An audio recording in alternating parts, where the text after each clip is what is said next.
Welcome to our Bible study today from Luke chapter 19. Compassion and repentance go together. Jesus has compassion for a tax collector by approaching him, and Zaccheus responds by repenting of his sinful past.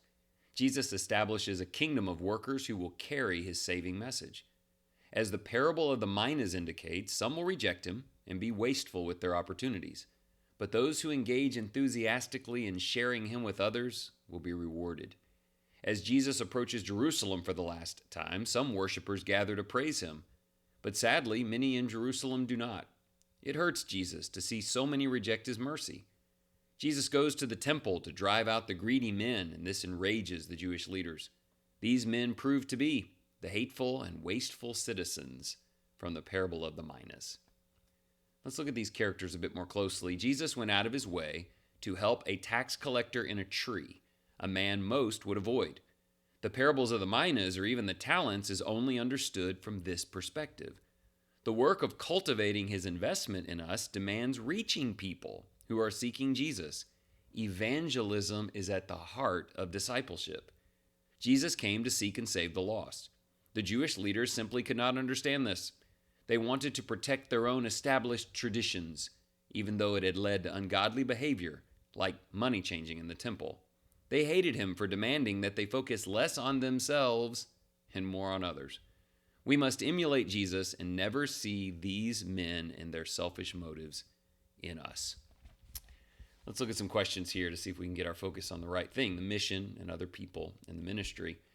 Question 1, what would it require for you or me to derail our day to stop and notice Zaccheus and then go to his home? How can we be more like Jesus? I think God puts those people in your life. They're looking. We just may need to go out of our way to connect with them. Question 2, you belong to Jesus. This is such a peaceful place to be. How important is it for you to share that hope with people who need him? And the reason I word it that way is we're supposed to be a people of blessings and peace and security, something that we want to share and that we share in a way that others will want that. That's the nature of the gospel. You got to have that peace to share it, though. And then finally, it seems money and greed kept the Pharisees too blind to see Jesus. What can you do each day to keep that from happening to you? How do you focus on God over mammon? How do you stay centered on spiritual things, not physical monetary things? Let's pray about that. Merciful Father, we are Zaccheus. We are sinners in search of someone to love us. Jesus has come, brought salvation to us, and challenged us to repent and lovingly serve him faithfully. Lord, we are forever indebted to him. Please give us the wisdom to know how to show that in the way that we love, teach, and help others. You have invested in us, and we pray for the courage to multiply that investment. We will worship your Son with boldness and joy. Please discipline us to focus less on self, money, and status, and more on kingdom ministry.